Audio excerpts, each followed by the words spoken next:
I was sick of it. It had made me so self-conscious that I never really left my apartment.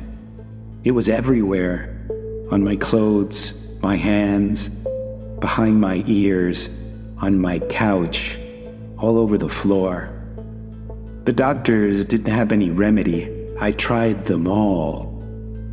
Some only made things worse.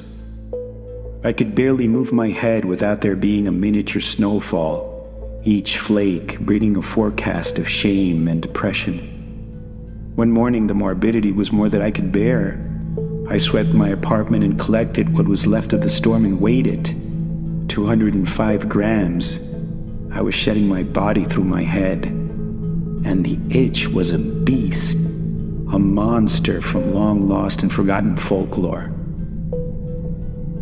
It made its way through the slopes and follicles, and I had no remedy but to try to hunt it down and kill it.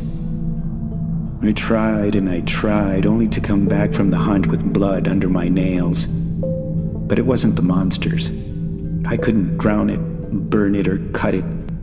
It hid deep, and it knew it could prowl at any time. Its defenses were too strong, and my resilience was so weak.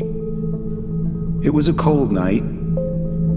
My old apartment creaked, the old floorboards contracting, the pale walls quietly breathing, and the soft footsteps of my new upstairs neighbor almost floated, creating music that only I had the notes to. I heard a knock at the door. It was almost 10. I looked through the peephole. No one. I cracked the door open. On the welcome mat, there was a plain paper bag with something inside. I removed the chain on my door and walked into the hallway. Empty.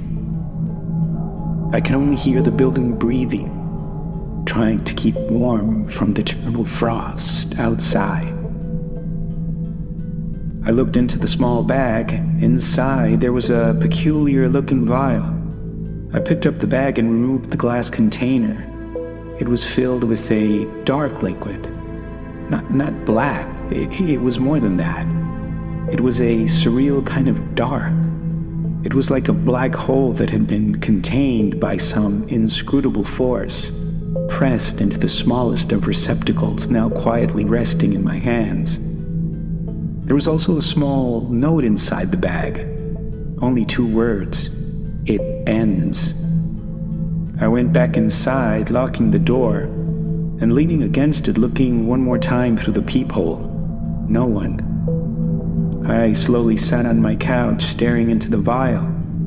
Was it poison? What would it end? My life?